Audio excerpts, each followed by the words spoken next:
So it's like in the Sever the Bond canon, a lot of stuff I'm saying in the beginning of the video doesn't apply to y'all because this is the Nets Republic channel.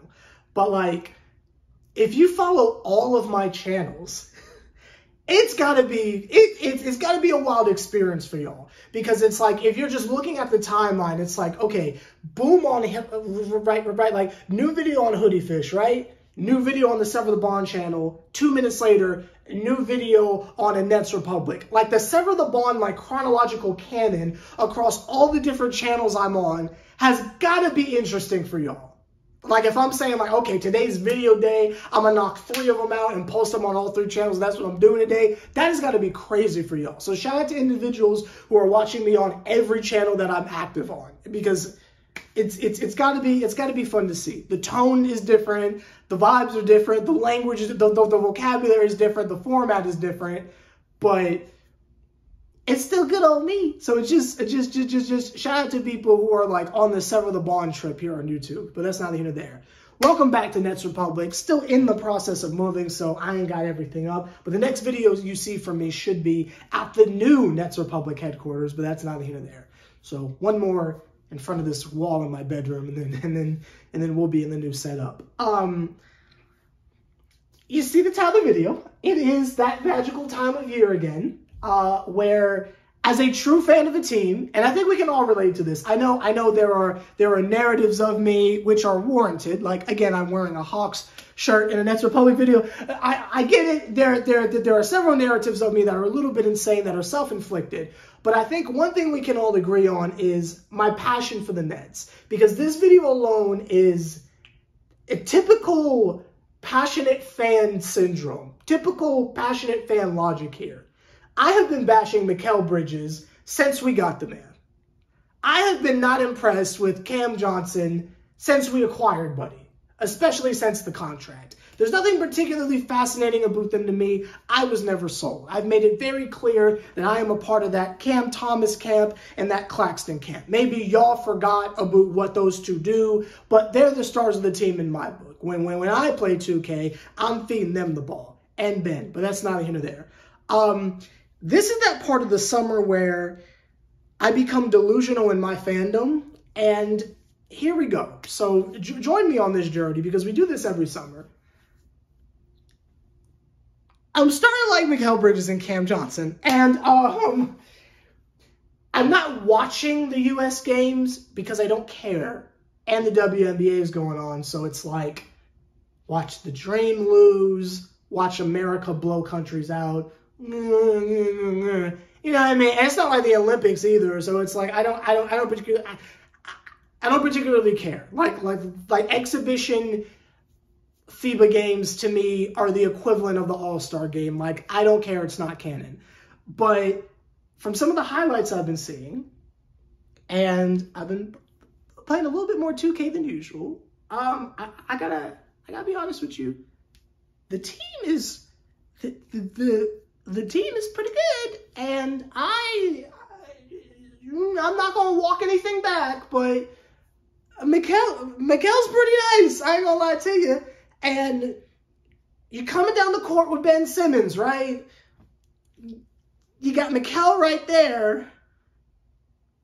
Defensive attention goes to him. You got Claxton roaming in the paint. Ben Simmons is still coming down full speed.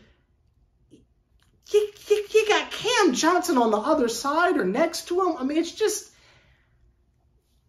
we got a good team, y'all. I ain't gonna lie to you. And then look, like, I'm not going into this saying championship aspirations. I think we are all aware that we are in a completely different era of Nets basketball here.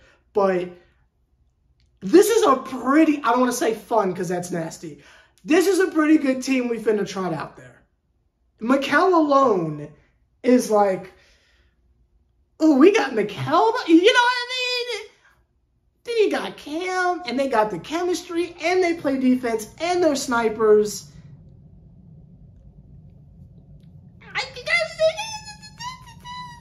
We still got Claxton. It's not like we gave him up. Cam Thomas coming off the bench. If Ben Simmons is back to what he normally is, we still got Royce, Finney Smith, Dennis Smith Jr., Lonnie, I mean, this is... all these forwards we've been signing. I gotta be honest with y'all. This ain't that bad of a team. And I just feel like we got a little bit of chemistry on our side, because for the most part, this is the same team. There is an argument that can be made that we are that 6 or 5 seed the whole season. And if Mikal takes the jump, we're all assuming he's going to, and Cam can be comfortable because he knows this is his home, so he'll start hitting shots with no pressure. I just feel like the Defensive Player of the Year, Claxton, the return of Ben Simmons getting most improved. I ain't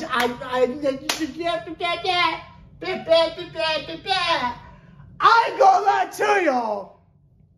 When it gets to be October, I'm going to be talking reckless about other teams, because this team ain't that bad.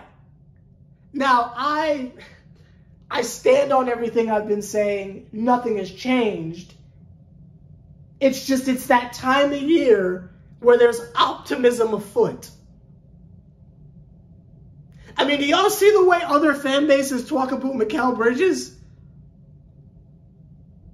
Like, in my mind, he's on the tier of, like, Siakam, right? But to everyone else, they put him in, like, that Paul George conversation where it's like, he's not, like, one of the elites, but it's like, he's, like, right there. You know what I mean? He's just not going there right now. You know what I mean? I would venture to say that by the end of this season, you're putting Mikal Bridges in the same conversation of a John Morant, where it's like, you're not going to say top 10, but it's like, you can make an argument. You feel me? No one's going to say John Morant or Trae Young or something like that, or I don't know, LaMelo Ball or something like that. You're not going to say those individuals are, like, in the conversation of top 10 player in the league. But you wouldn't be mad at hearing your debate for it. You know? It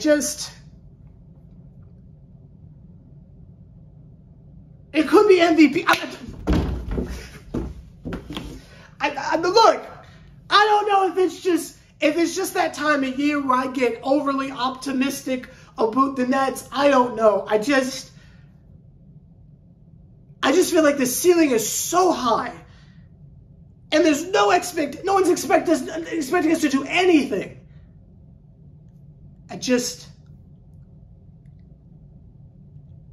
Y'all, somebody stop me, okay? Because I'm looking around. Are we supposed to be afraid of the Sixers? It looked like they got a lot going on over there. We supposed to be afraid of Kristaps Porzingis on the Celtics? Are we shaking in our boots at Atlanta? You feel me? Milwaukee with a new head coach that, I have to choose my words carefully. A child endangerment, that's all I'm going to say. That's all I'm going to say. That's all I'm going to say. Like, it's looking a little weird for them off the court. Like, I just feel like in the East,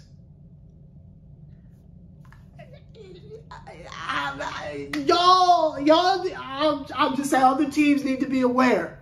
Other teams need to be aware that we might hit the Sacramento Kings shuffle. That's all I'm saying. I'm not saying it's going to equate to nothing. We might run into a crazy motivated Miami Heat or something like that. I don't know what's going to happen. I'm just saying regular season wise, don't be surprised if we're the Sacramento Kings of the East. That's all I'm saying. Now, we ain't got no beam to light, but I'm just saying, don't be surprised, because this is a nice team.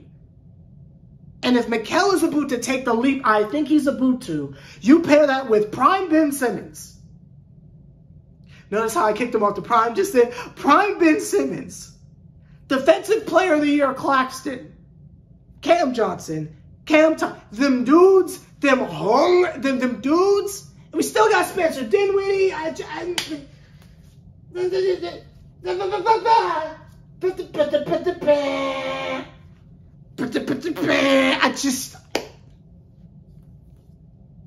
ain't gonna say nothing else, because if I speak,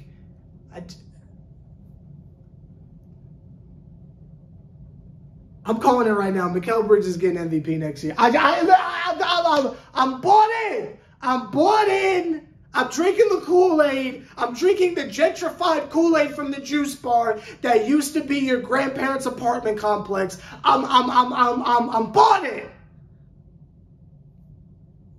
Does that make me a bad person? Yes.